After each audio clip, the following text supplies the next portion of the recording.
Hello! Hi! And welcome to our Thoughtless Tree, where we are talking about our week at the cinema. Although it's technically not it's our fortnight at the cinema. Yeah. Because of work changes and things, we haven't gone to the cinema as frequently. Your day off the other week was on a Monday, and they weren't showing many films on a Monday, except all at the same time, so we couldn't see a bulk in one go. So, over the course of 2 weeks then, we have seen Babygirl, A Complete Unknown, Wolfman, and A Real Pain. And we are going to talk about them and add them to our lists for the films this year. So far, there's only We Live in Time and Nosferatu on our list, so it's going to be a top 6 by the end of this. Yeah. Should we talk about them in the order we saw them, or...? Yeah, well, should we start with Babygirl and then go from there? Okay, Babygirl we saw in the evening. The film, how would you describe Babygirl? I feel like, because it's a film about sex, but I feel like that gives the wrong idea. I guess it's more of like a tasteful insight into sexual dominance. Yeah. I mean, I was worried slightly about seeing this, because it was a really good trailer, but it also made me wonder, is this going to be like a 50 Shades of Grey type, just trashy, idealised for eroticism type thing? Yeah. Well, I've not seen 50 Shades of Grey, apart from watching videos about it, but that's the impression I get of that. Maybe I'm wrong, maybe it's a masterpiece. I've seen like sentences from the books, and I've done that's that, kind of enough to like... I was worried it was going to be like that, and when we got there and everyone in the audience was a woman over the age of 50, apart from a couple that had brought their husband along. Yes. I did wonder, but I love this film. I really liked it, yeah. Yeah, I thought it was great. It was really sweet, I think, surprisingly, which is nice, and it was a sensitive look at the realistics of a domination relationship, what it's like, some of the difficulties there, not idealising it for the sake of something sexy, but then also not making it seem like a weird thing either. No. It wasn't human, like very wasn't it? shaming to people who are into them kind of things. Yeah, which it could have been as well, because I mean, a lot of the stereotypes are for that about. I think especially with like, if you think about like 50 Shades, I think that has such a negative. Yeah. Like people have such a negative opinion of that now, and I can imagine people do link like the kind of abusive side of 50 Shades of Grey with what actual relationships like that are like. Yeah, I mean, so this is more of like a, I guess, like realistic look into. Yeah, I mean, I as far as I know, I think that the whole BDSM community, I think supposedly despise 50 Shades of Grey. Yeah. For a lot of those reasons, and this did seem like quite, I wouldn't say a healthy relationship, because there's definitely a lot of problems here. One involving cheating. Yeah, yeah. But it's mostly explored in a safe, mature, human way, I think, and that is really nice. And I did just find it very sweet, some of the scenes. Yeah, I also like that it touches upon like consent and things like that, because I know like 50 Shades of Grey kind of blurs that a lot of the time, which is another reason to dislike that story. And I think this kind of was very good in that sense. Like it's and you're right, it did make it seem normal. Yeah. I think there are a lot of stereotypes, especially about people who are into submission. That they're all like absolute weirdos. When actually in this, it's a quite awkward, almost shy guy, and Nicole Kidman's character, who is like this older businesswoman. Yeah. So not like typical kind of what people would assume. Yeah, and there's that idea, I think, where people who are in, they can see him as pathetic in some kind of way. And she's not. She's quite a powerful figure. Yeah. Who just happens to enjoy this in the safe space of sex. And that's quite nice. Like, it's quite nice that it got to the end of the film when there's that other guy who, it's a slight spoiler, but I don't think it matters too much, finds out about this, tries to blackmail her as a result of it, and she says, if I want to be humiliated, I'll pay someone to do it. And that said like a badass line is quite interesting. Like, it was like that's quite a nice reversal there, which I really enjoyed. What did you think about the story of this one, is I suppose the other question, because there isn't much story. There isn't, but I don't think it really needs it either. No. So I don't think at any point I was bored by it, even though a lot doesn't really happen. I was constantly thinking like, oh, what's going to happen next, kind of thing. Yeah, I mean, I suppose it's similar to We Live in Time in that kind of way. And both are, to an extent, romance-related films. I'd say Babygirl is loosely romantic. I mean, it has romance scenes, but it's not like a relationship. It's more like a... Yeah, but both stories are about two people, effectively, and the story is basically just their situation without much big twists or drama to it. And I don't think there's ever a point I wasn't engaged in this story. I don't think it would needed more twists. I think like another thing to touch upon is, so we were the youngest people in that screen by about 30 years. And I think there is like such a vast difference between like generations when it comes to like sexual domination relationships and things like that. Like to us, that is pretty normal. Yeah. But like all the older people in there were like giggling like school children or like shocked by it or like. Yeah, which is just kind of sweet in a way, but also really annoying when there's like a really serious, meaningful point going on between the characters there, and they're just giggling their heads off because there's something vaguely sexual happening. Yeah. It's like, I'm trying to focus on what's going on here.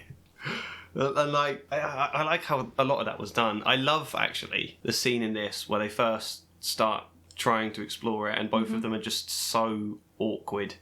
And I really like that they included the awkwardness. And they're both really shy, and they don't quite know what they're doing. And I just find that quite sweet. Another element in the same scene that I really liked was when she starts crying after it all. Yeah. And like he's like comforting her and stuff, and I think that touched upon like the very important thing of like aftercare in them kind of relationships. Yeah. Because I mean, it's I didn't even need to explain it. It's perfectly understandable why she would cry there, and that's the sort of thing that would often not get included. You're right. And there are scenes as well when he wants to be held and stuff. And yeah. I guess it shows like a vulnerability to the dominating partner as well, which is quite nice. Yeah, and they sort of explore how, I mean, she says about him messing with her head, and he says the same about her. They kind of joke about that they both mess with each other's heads, which was quite nice about that too, that it isn't a one-way thing. Just because someone's taking the more overtly powerful role doesn't mean it's necessarily that. I love the scene as well, actually, when she has a go at him for coming over the house, and he's just suddenly like a child for a moment, getting told off, and all of that was just, I suppose what I love about this film is because it is just refreshing in that way. I don't think I have seen another film like that. It is a very unique film. I've never seen a film about sex that's like either not just like meant to be just there for the sake of sex and sexiness. So I've never been into like sex scenes in films. I don't understand people who are really like. I think, that is what was quite nice about this film, because there was never any super graphic well, there is like a few, but there's never super graphic like sex scenes in it. No, it never feels like the point of it. It feels like it's done in like quite a tasteful way, like at points. I mean, I wouldn't say this is a sexy film. No. Maybe it is for some people, I don't know. Well, probably. We could have asked the giggling audience, maybe they'd have a different opinion. But... Well, I mean, if you've got a thing for, like, Nicole Kidman or, what's he called, Harris Dickinson, then sure, it might be sexy for you, but it wasn't like... you didn't feel like there were shots lingering on their bodies for the sake of... No, there was only kind of, like... a scene when he's like topless for a long period of time dancing, and that's not even done in like a sexy way. That's more of like a awkward kind of even the shot where he wants her to undress, it's a total shyness, and he tells her she's beautiful, and she almost breaks down crying, which is quite sweet. And a lot of moments like that, and I just felt really sorry for her character a lot of this film, because... Can I spoil things slightly, do you think? Well, I guess we can put, like, spoilers. Yeah, spoilers until the next timestamp, but I don't think it's huge spoilers. No. She talks about her husband in this, Antonio Banderas, who she's been with for 19 years, and there's a point where she says she's never had an orgasm with him. And I just feel really sad about that the thing that turned her on, she's felt so ashamed of, that she's never dared. I mean, she vaguely tries to talk to her husband about it, but she's feeling so ashamed, so she doesn't really talk that openly, and he sort of shuts it down a bit. But then in the same kind of, like, realm, I guess, I also feel incredibly sorry for Antonio Banderas' character. Yes, I do as well. And yeah, I mean, I suppose that's what's quite nice about it, because it's a film really about why communication matters, I suppose. And what happens when it doesn't work, and all the problems that causes. And then also that it can be fixed. I remember seeing some people critical about this film, that there aren't massive consequences to her cheating by the end of this. A lot of people complaining, she should lose her job, and it kind of just repairs her relationship and moves forwards with it much healthier then. Yeah. And I think I do quite like that. I get that argument, but I think there are a lot of relationships, I imagine, where people do cheat for whatever reason and then actually recover and repair and have a stronger relationship, not because of it, but... I think I would understand if, like, Antonio Banderas' character was this perfect person. Yeah. And, like, he was completely done wrong, but he also wasn't very nice at points to her. No. And he didn't ever take her, like, needs and wants in the relationship seriously. Yeah. Like, there's the scene where she has, like, the sheet over her head and things like that. which other people were giggling at. That annoyed me because that was quite a vulnerable moment. Yeah. The best bit was that man in the audience, like. Oh yeah, that was it when the guy tries to blackmail her, and we just hear he's about 2 seats in front of us. Yeah. Very loudly leans into his wife's ear and goes, "Power." Like it's a great revelation. That same man as well kept like predicting what was going to happen next, but like really loudly. Yeah. That's annoying, wasn't it? Mm-hmm. Yeah, but I really, really like this film because whilst it's quite simple in what it is, it's very specific. The characters feel very believable. There's great chemistry, and it's just refreshing to see something explored properly in that kind of way. Yeah, definitely. It would be a great kind of one for me to make a video on. I don't know if I would though. So should we rank it? Yeah. Well, do you have any criticisms? This is really hard to rank because, like, we've got more coming and kind of whatever. But I guess, like, if we put this one in and then we'll put the next one in and then we'll go from there. Yeah. And it's possible as well, I should say this, that we may rank one of them higher than another film and then it ends up lower on our rankings. Because I think sometimes it happens. That's the split between what objectively feels right and what we prefer subjectively. Yeah. But anyway. This time we're also doing our out of 10s, aren't we, for... Yes, should we start with that then? Yeah. We've got the category visuals, but I think that means sound as well, general editing of the film, staging, artsy stuff. I'd give it a 7. I would as well. I can't remember there being shots that really stood out to me. No, I think it's well filmed. Yeah. Because I think, like, you do feel, like, the vulnerability of the characters and things like that. But I also don't think it's anything special, like, visually or anything. No, it's quite straight to what it is. Yeah, I'd probably say 7's just a solid number, and I think I'd say the same for story as well. I'd probably give it an 8 for story. Yeah? Yeah. I think if it was just a straight to the point, like, film about domination, then, like, I don't think I would give it as high, but it's like, because there is so many elements to it, clearly there's been a lot of research into them kind of relationships. Yeah. So I think for the story I would give it an 8. I'd still say 7, I think, because it is very human and very unique and refreshing, but it's also, that's not as a criticism, but that's all the film is, kind of thing. Yeah, I think, like, I said this in our list from last year, like, a lot of the films that ranked quite high on my list are ones that are unique. If I'm going by that same logic, then Babygirl is quite high because... I mean, I think it's going to be quite high on my list as well.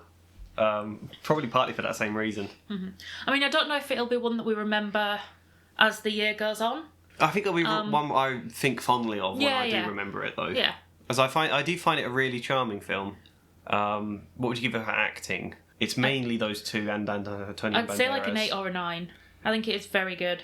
Yeah, I suppose because, again, it's a different kind of role. That makes me feel it deserves a higher ranking as well. So I'd probably say 8 for that. Another thing, like, in this film that if it was just going to be a sexy film or, like, whatever, they would talk about, like, how the age gap being sexy or whatever. Does that make sense? But in this, it's done in, like, a tasteful way where, like... Yeah, and I like that as well, actually, with her character. Despite him being the one with the overt power in the relationship, that she's always worried about hurting him. Yeah. Because of his age. Because she is the older one. Yeah, and I don't think it's done in, like, a sexy kind of way. It's done more as, like, two different people coming from different backgrounds and different ages and generations and having, like, different understandings of them. So I missed one. Oh, yeah, fun. What would you give it for that? There's some comic moments, I suppose. And I definitely found it really enjoyable. I didn't at all get bored by this movie. I was fully engaged. So it's not, like, fun in that sense, but I'd still give it an 8 for this, I think. Yeah, me too. And... moving... Did you cry at any points? I don't think I did. I don't think I did, no. It's not that sort of film, though, really. There's a lot... I was moved by the characters. But there's nothing that is, like, emotionally sad, I don't think. No, not, like... I mean, there are relationship breakdown moments, but there's not, typical cinema tragedy going on or anything, no. Yeah. So I'd probably just give it a 6 or a 7 for that, which makes it sound like a criticism, but overall... I'm going to say 8. So am I. I'm tempted to give it a 9 just because it's so original, but I think it probably is an 8. And I think we'll rank all of them when we get to the end, maybe. Well, we could just put it in and then... Okay, alright. Where would you put it on the list so far out of We Live in Time and Nosferatu? I'd put it above them both. I would as well. Yeah. Yeah, which I think is funny because I've got a feeling we may have scored one of them a 9 out of 10 before. It's hard though, because like we're scoring things based on, like, especially when it comes with like We Live in Time, we were scoring that based on having not seen any other films this year. Yeah. So that's what makes it a bit harder, because like the more films that we go see, we're going to be judging them more harshly because we're basing it on other films that we've seen. Yeah, I mean that I think that just happened before sometimes, where there's like you see 2 films in a day, and if one of them's a particularly bad film, the other one gets bumped up, or if one of them's really brilliant and the next one's okay, but because it's in comparison, you score it a lot lower. Yeah. A Complete Unknown then. Mm-hmm. We're on to film 2. This is the Bob Dylan biopic starring Timothée Chalamet, and I don't know who else. Who was it? Ed Elle Norton Fanning. Oh yeah. Ed Norton. And I can't remember who played Joan Baez. No. This, I mean, I remember saying, I think the first thing I said to you after this one was it was a really weird film. Mm-hmm. What did it's all your biopics are normally very cinematic. You see how they are when they're young and all of the things that meant most to them, and then there's a big tragic moment and some great triumph happens in it.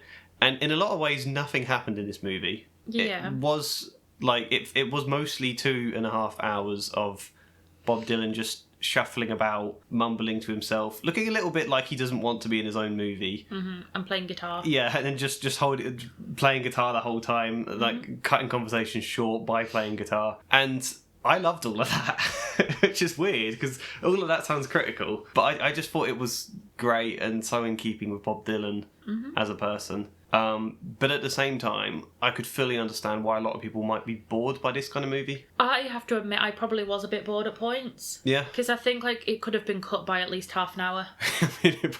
I mean, they did play a lot of songs in this, didn't they? Yeah, a lot of them all the way through. So that would be my like biggest thing. I think it is too long, and it felt like a lot of like back and forth the entire film. Like I know, like because he is like playing at the Newport Folk Festival thing. Yeah. It happens so many times in the film. It does just feel like a repeat. Yeah, I mean, it does have that feel. It is kind of just a man wandering about playing music, which feels very Bob Dylan. Maybe that's partly why I like it, because I do really like Bob Dylan, and that just feels like it's kind of like a nice tribute to him in that way. And it's the total opposite to, on the spectrum of biopics, to the last one we saw, which was A Better Man, where all of the songs in that film, there was huge emotion behind them, huge cinematic, lots of creative choreography and like disappearing into mad visuals going on. All of them really meant something. In this, there's a lot of times where it's just like blended into the background, him playing a song. I'd say I find this one most close to the One Love biopic. One Love and this, I mean, it's not. I found One Love incredibly boring, so I wouldn't say it's like that, because I wasn't bored by this film. I think because it is a very specific period of time. Yeah. Whereas like the Amy Winehouse one, like Better Man, they were done over the course of like quite a big chunk of time. Yeah. Whereas this is quite a specific period of time. And it is very uncinematic, I think, because it doesn't play much up at all. And I suppose I mean that with the songs as well, and sort of the way they just blend into the background. It's just like, not here's the song, this is lazy writing, we're just going to play it, but just feeling how that would be for Bob Dylan's life. It's just him playing this song again. I don't think like One Love could be boring, but I think that was partly down to it being just badly written. I don't feel that with A Complete Unknown. Yeah. I also don't... It's a hard one. Bob Dylan as a person is a total mystery, and you learn absolutely nothing really in this movie either. No. Every scene, I feel like I'm never really getting into his head. Like, I think Timothée Chalamet does a great performance, but it's not like one where you're on board with the protagonist and know what they're thinking all the time. Or he's... I mean, and I suppose having the sunglasses on for a lot of shots adds to that. That's probably the reason. Yeah. You feel like you never really get the sense of who Bob Dylan is, which is true in real life as well. Would you say this one's an acquired taste then? I don't know, because I've only really heard positive things about this film. Oh, have you? Yeah. I was wondering if it could be negative. I mean, I feel positive about it, but I guess like the people who aren't really into Bob Dylan wouldn't necessarily just spend money going to see it. I mean, that's true. So the people who are seeing it are probably going to have good opinions of it because... Yeah. It's hard to say what this movie was about in the same way, though. Partly it's about Bob Dylan's change to electric, which, looking at it nowadays, just feels so, like, overblown. Why were people that upset about him slightly change? It's still sounding the same music, just with a slightly different instrument. Also, it's kind of about, like, relationships. Yeah, there was a big scene you missed with that in the toilet, actually, where... well, I wouldn't spoil that, but it doesn't matter that much anyway. Okay. I mean, it touches on a lot of things. I don't know what it is. That's probably why I like this movie so much, because it's stuck in my head. I can't figure it out. I don't think it's lazy writing or badly written at all that nothing's happening or that not overtly, clearly exploring a lot of things. I suppose there's the Woody Guthrie stuff as well, actually, which is quite nice. I didn't really know about that. I had no idea who Pete Seegood, I think he was called. I didn't know who he was, but he was played by Ed Norton, and he was good in this. Mm-hmm. He just struck me as... It makes me think Ed Norton would play a really good Mr. Rogers based on his performance in this.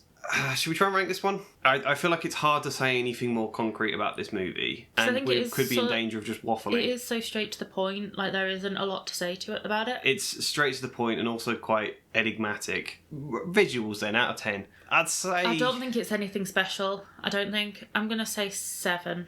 I'd say 7, but I do think the use of the music and the sound is very good, actually, and the way things just sort of blur into... So I think I might bump it up to an 8 for the editing, but visuals, yeah. It is what it is. Acting... I think Timothée Chalamet did a very good job in this film. Yes, I do. I think it's mainly Timothée Chalamet we're talking about when it comes to this film. Yeah. I think the others are good. And Ed Norton, obviously. Very good. I don't know what Joan Baez or Pete Seegood or Woody Guthrie were like in person, so I don't know how accurate those performances are, but I was engaged with the characters. And to know that like Timothée Chalamet did a lot of the singing and stuff live. Yeah. That's something I feel positive about this as well, that it wasn't like carefully produced each song, which would have been not what Bob Dylan was. It would have just been sort of rock up with a guitar and just play it, and if it's slightly off, that's how it is. Like I saw I guess like behind the scenes of, do you know, one of the stage performances he's doing of that actually been recorded live. Yeah. And it was pretty good. I mean, he does sound a hell of a lot like Bob Dylan. And he looks a lot like a young Bob Dylan as well. He does, yeah. I find that really quite... both my parents said that when they went and saw it. My dad was really keen to see this because he's a big Bob Dylan fan, and he said it was exactly like him. And he knows Bob Dylan better than me, so on that, I think it's got my dad's seal of approval. Yeah. Did we rank it? We didn't rank it, did we? We're doing the thing still. Yeah, we didn't give it an out of 10 for acting. Oh, didn't we? An 8. An 8 for acting? Maybe a 9. I think I'd say a 9. But it's mainly just on Timothée Chalamet. It's not anyone else being bad. I think I found the acting overall better in Babygirl than I did A Complete Unknown. So maybe I would go an 8. Okay. Story then. It's a tough one because there's not like, and it's hard to rank a biopic as a story because it's not like it's just a fabrication. I'll tell you what then. Well, on that basis, I like how different the story felt. And we talked about Babygirl being refreshing. This one's refreshing in how unbiopic like it is in terms of the story. Yeah, I also think not being a dramatic story. I don't think there was anything about this that I found unique or original. No? No, I think it was quite uneventful. It reminds me of the film The Bike Riders last year in that sense. Where it's less what's happening and more just being dropped into the atmosphere and the mood and the flavour of this time period. Yeah. Which is how I felt about it. Yes, I suppose in a way you probably can't rank it highly on the story for that. Maybe not then. What would you give it? I'd give it maybe a 5, 6. I'd give it, maybe a 6 as well. But I don't mind that about it. If we had a category for film being dropped into great atmosphere, it'd be a 10 out of 10 for that. Fun. You going to score it low on that as well then if you got a bit bored? I wouldn't say it was necessarily boring. I would say it felt like kind of almost one note the entire thing. Yeah. Like once you've seen half an hour of it, you might as well have seen the entire film. I could see that argument. So maybe I would give it like a 6 or a 7. I'm going to give it an 8. Moving... No. I think the only moving bits were like the Woody bits. Yeah, that was moving. It moved me as well in the sense of it made me really want to get on with writing my novel again. Mm-hmm. And it made me feel like I'm wasting so much time. Bob Dylan's done all of this. What have I done? I felt a lot of that. And I just felt I liked getting to see. Actually, that's something as well. I liked seeing him come up with the songs in this. Normally, that's a bit of the boring trope cliche in a biopic film when they suddenly think up how a song goes. Yeah. Like, oh, I'll play that bit again, and then he had something else. I liked seeing him just sort of hunched over paper, mumbling to himself, figuring up songs. Well, do you kind of relate to the mumbling hunched over paper? Yes, I guess I do. So maybe I'd give it a 7 then out of moving, just to add to that. Mm-hmm. Which I think most of those stats we've just suggested are quite low. Mm-hmm. Overall, I'm probably still going to give it an 8. I'm tempted by a 9, but I think an 8. 7 or 8. Okay. Maybe 7. Do you think this one will be remembered by the end of the year? Me personally, no. Do you think he will win an Oscar for it? I don't know. I think it's a very good performance, but I think there probably are better film performances out there that deserve it more. I do. I think it's very, very accurate, but I don't know if it's... it's not Oscar bait, I suppose is what people say. I don't mean it in that sense, but I feel like there's... Just being accurate isn't enough for an Oscar, in my opinion. Not to fault him. Where would you rank it then? Is it below Babygirl on your list? Or are we doing Time, Nosferatu? I am going to put A Complete Unknown under We Live in Time. Okay, so number 3. Yeah. 3 are the top 4 so far. Mm-hmm.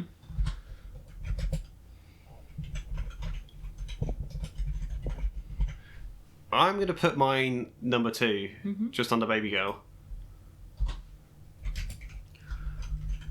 I have got to be honest and say, like, I am kind of just done with biopics now.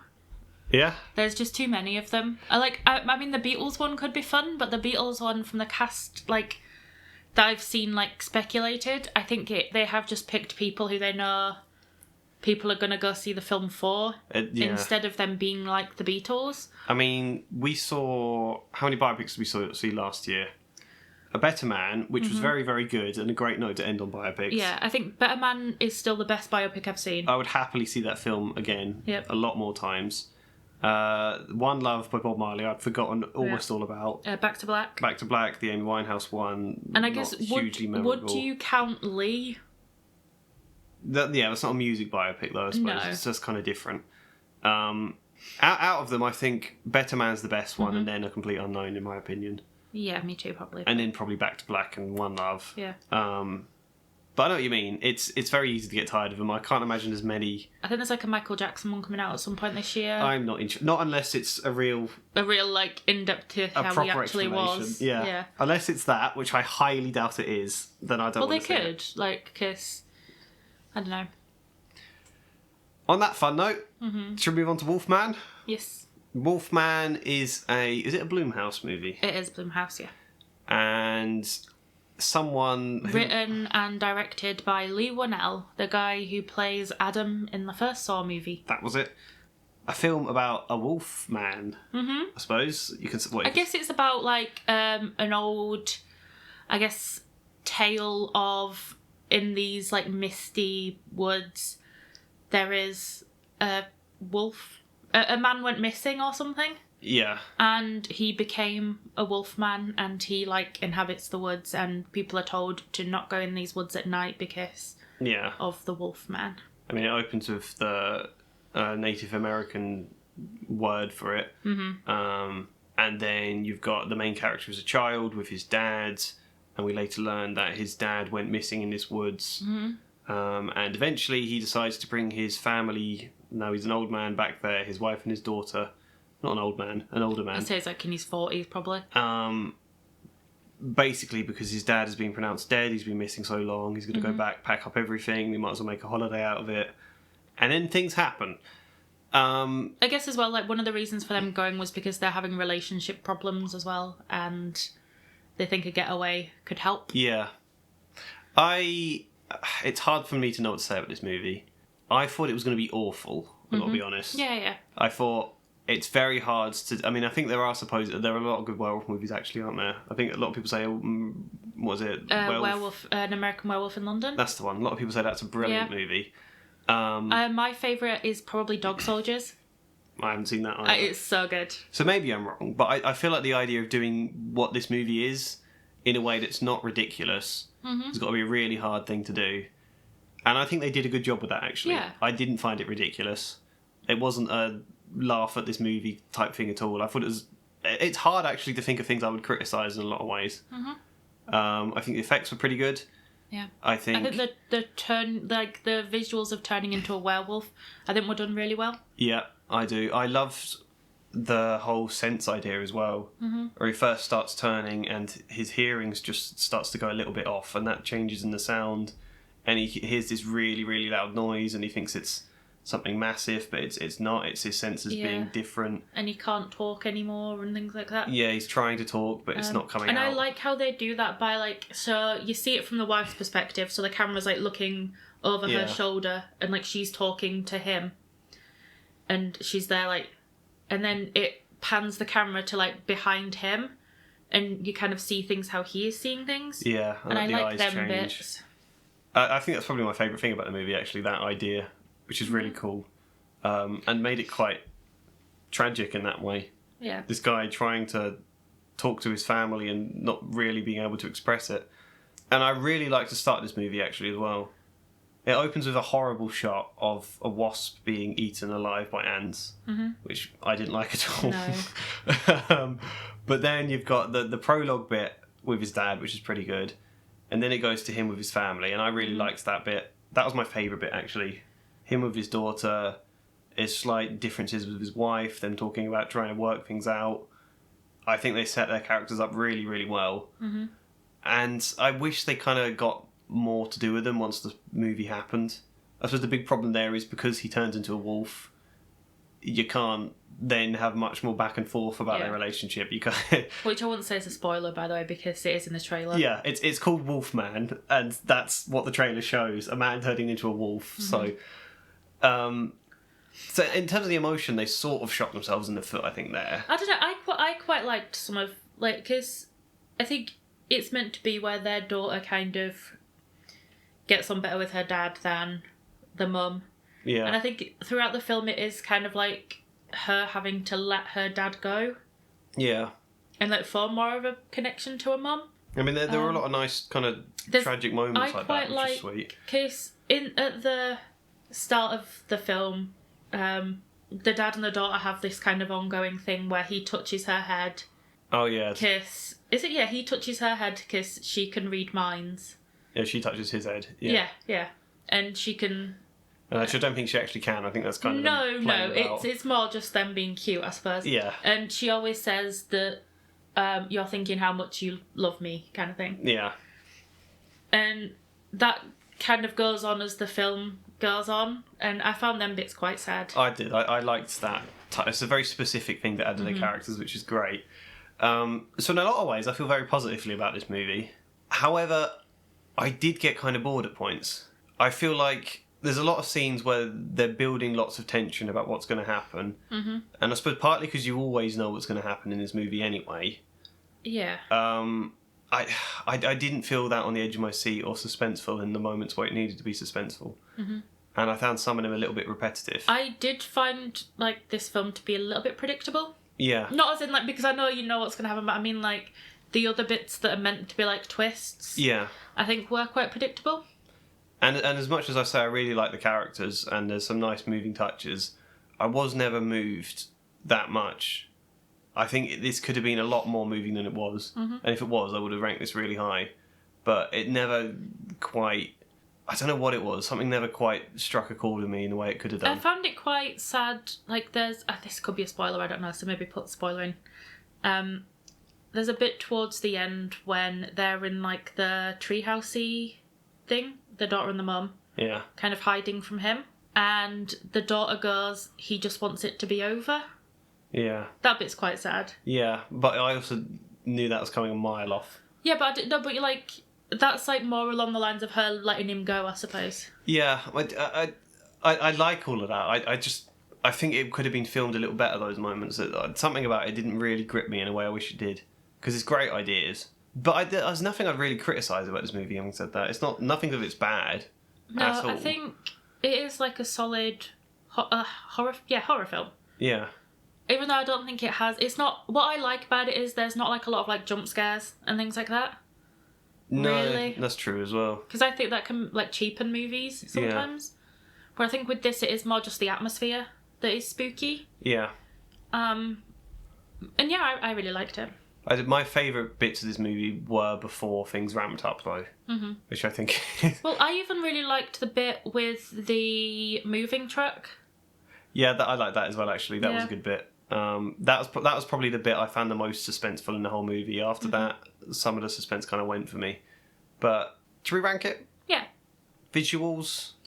I think visually it is pretty good. Yeah, I mean, the whole sensors idea is a really cool idea, so I might bump it up for that. I'm going to say 7. I'd say 7. Yeah. Acting... I don't think there's huge... I don't think it's, like, groundbreaking performances, but I don't think any of the acting was bad. No one's required to really work their acting chops for what this is, but nothing was wrong, nothing was cheesy. I'd say 7 also, maybe. Yeah, maybe, yeah. Story... I think it is a really good story. I like the idea. Yeah, I suppose in a way, yeah. I don't think there's anything wrong with the story, in my opinion. I think it was missing something. But I don't know what that is, so it's kind of unfair me criticising it. I think it probably is just more emotion, but maybe. I'd say an 8 for story. I'd say a 6, 7. Fun. I enjoyed it, but maybe a 7. I'd say a 6 because I got ever so slightly bored with some of the moments. Moving. 6. Yeah, I'd probably say 6 again, on the basis that it could, the ideas behind it are really moving. What would you score it overall, though? This is tough because, like... Because a lot of the rankings we're talking there don't necessarily always apply to a horror-type movie. I'd still probably give it a 7, I think. Yeah. Yeah, same. I don't know, it's hard with this one. What did we give A Complete Unknown? I gave it an 8, Did I give it a 7? Probably. So yeah, maybe a 7. Okay. Yeah. And where would you rank it on your list? I am going to rank it 3rd. Okay, so... Above A Complete Unknown. Really? Yeah. And above Nosferatu? Yeah. I think Nosferatu bored me. Yeah, I found I think visually Nosferatu is stunning. And there are some shots, especially at the ending shot. Yeah. I think are so good. But I found it quite boring. I was much more engaged, I think, in Nosferatu than I was Wolfman. So for similar reasons, I'm going to rank Wolfman last on my list, where yours is Nosferatu. I'm excited about, like, how many horror films are coming out this year. I'm excited for The Monkey. I'm excited for Death of a Unicorn. Even though I think that's more of like a comedy horror. I can't remember what else I've seen. There's a Presents one, but that's slightly mixed, isn't it? Which is a shame, because it's a good trailer. That leaves just A Real Pain left to talk about, and then... So we've got a top 5 at the moment. A Real Pain is technically, I think, one that came out last year in America, but it's this year it's come out in the UK. Written, starring... Is it directed by Jesse Eisenberg? I'm not sure. Yes, I think it was written and... Okay, and Kieran Culkin, 2 cousins whose grandmother used to live in Poland before the war. Like Jewish, kind of. Yeah, survived the Holocaust, moved to America, and she has recently died, and in her will has left them money to basically go on a tour of Poland, visit a lot of Poland, and see her old house where she grew up. And, I mean, you said it looks like it might... Neither of us has seen the trailer. Yeah, because from the initial, like, poster and, like, small little bits I had seen, I thought it very much was going to give Little Miss Sunshine vibes, and I think I was pretty correct. Yeah, I think that's pretty spot very on. Little Miss Sunshine. Yeah, that kind of comedy, but very moving. I suppose you could call this one a road trip. Yeah, It kind of is. It's more a tour guide. I mean, they're on like a coach trip thing, aren't they? Yeah, and not many of the scenes take place with them in a car or on a train, I suppose, as it was mostly. So it's slightly different in that sense, but I think it's still a road trip, yeah. Yeah. And I really like this one as well, actually. I liked this one a lot, yeah. I didn't know what to expect. I heard it was really good. Yeah, I literally knew nothing about the plot, like, or anything, really. No, I assumed it was 2 odd couple sort of brothers. And it kind of was. Yeah. I mean, you've got Jesse Eisenberg being Jesse Eisenberg. I think that probably sums up his character. And Kieran Culkin being very extroverted and off the wall and impulsive and hugely charismatic. Yeah. But also can flip and really put people off him and be a real pain. Which I suppose that's half the point. I suppose the title's half that, and it's half... how he's feeling? Yeah, that there is a real pain under there.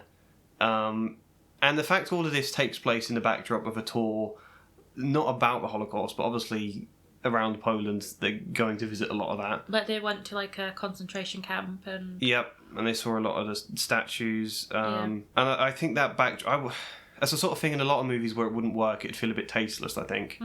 But there's a real point to all of that. And you really feel like there are these characters going, when people went through this much, why the hell am I in so much pain? Why can't I just deal with it, kind of thing? And that sort of feeling and the guilt about that. Like, I really like that scene where he just explodes about the fact they're enjoying first class treatment on a train when during the war people would have been herded into camps on those same sort of trains. Yeah. And he just explodes about that suddenly, and it annoys the other ones because they're trying to just enjoy their tour. And I really like those sort of moments. Yeah, I really liked when he's very annoyed at the tour guide because he's giving like very generalised facts about everything instead of like actually meeting Polish people and learning more about like the culture and things like that. I love that scene because that one again, they were all very annoyed at him at the time for it being all critical there. But in hindsight, it is like he is right. Yeah, like there's like the 2 days after that where the tour guide says, that's the first real feedback anyone's given me. I haven't been able to get it out of my head. You're absolutely right. And he'd forgotten he'd said that. He was like, oh, what had I said? I found it really, really charming, this movie. I especially love Kieran Culkin's character. Yeah, what's he called, Benji? Yeah, he is great in this. And I think I can really understand that kind of character. I think most people know someone at least a bit like that, which is fun and very tragic and very believable, the chemistry between the two of them. Like, I really understood their relationship. And this is another one. I've said this about so many films this year that's not that cinematic. Kind of like A Complete Unknown, kind of like We Live in Time. It's not playing up big drama with the moments. It is basically them on a tour guide, and you feel like all of the events that happen here probably do happen for a lot of people. There's probably people who go on tours in that same situation. Yeah. And like even the big moments where they kind of have a real heart-to-heart talk, that doesn't go for great, huge, over-the-top drama. They sort of have hit their moments, and then he doesn't want to really respond. He sort of goes silent on it.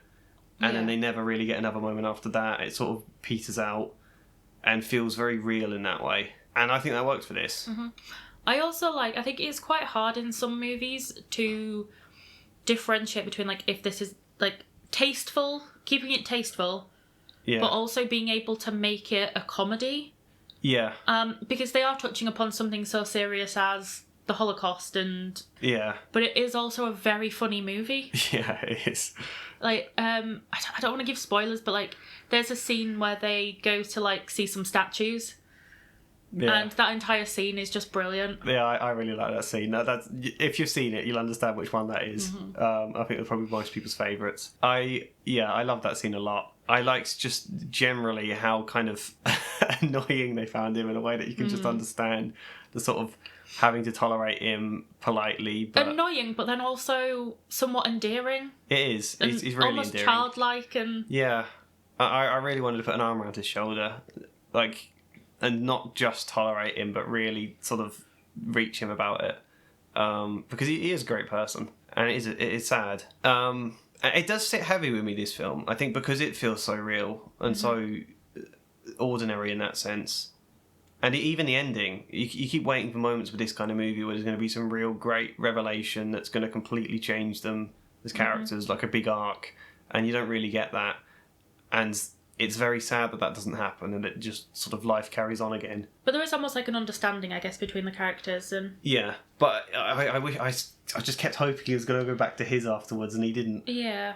But I guess that's just more like realistic, isn't it? Yeah. Which worked perfectly for it. I liked the music as well, as Chopin played throughout this. Chopin's my favourite composer. He's Polish, so that's fitting. I think all of the other characters fit in quite nicely in this. Yeah. I've never been on a tour, This made me want to go on a tour so bad.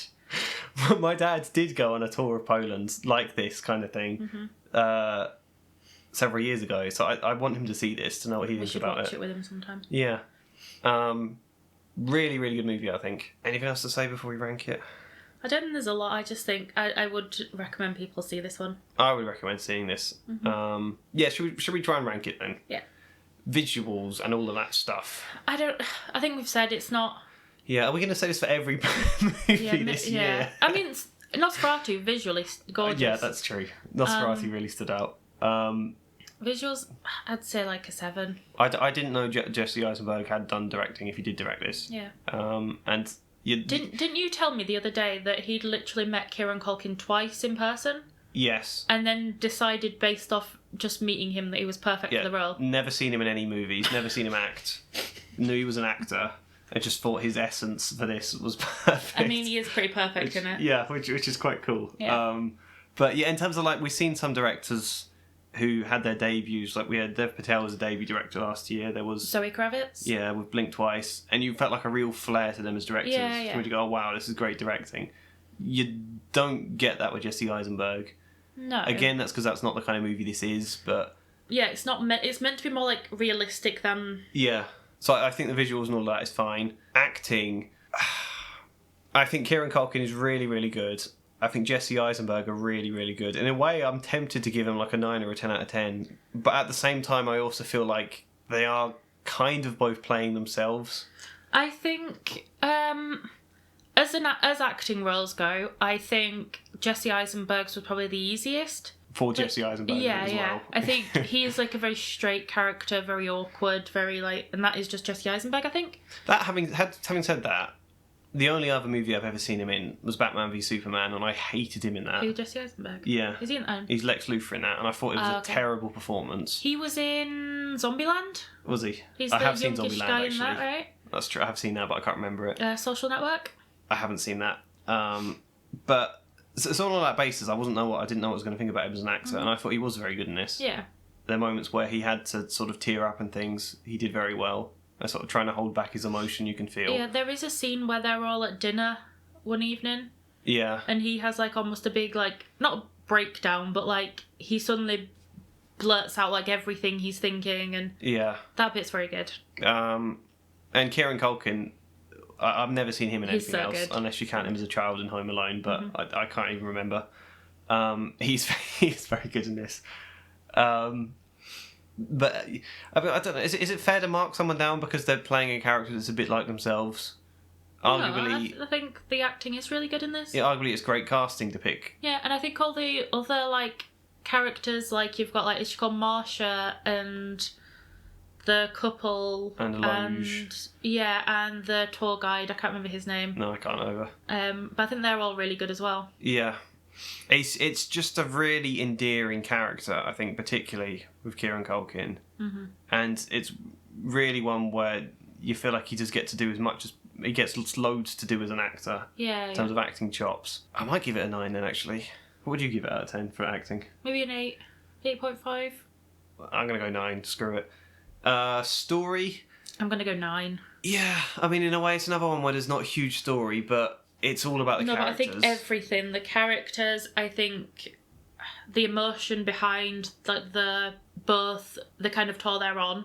Yeah. Plus their dynamic. I think they do get so much out of the most ordinary moments in terms of like character stuff. I think, which is great. Yeah. Like an ordinary dinner scene, there's so much in that, or just them sitting on the train. Yeah. You get. So yeah, I think maybe that's fair. What number did you say? I think I said 9. I'm going to go 8 for story. Mm-hmm. Fun. I'm going to say a 9. I'm going to say a 9. Moving.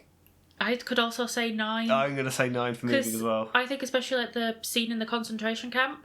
Yes. Is really horrible. They did that really well. Yeah. I like the way it came out of that as well. Like when they got to the scene, they went through that, and how the movie sort of moved on afterwards without there wasn't any kind of jarring sense. There was the scene of Kieran Culkin's character silently crying on the bus. Yeah, but it's got to be quite a skill that really to go from a concentration camp scene back out into a comedy without a jarringness. Yeah. It does sort of nicely just sweep into it again.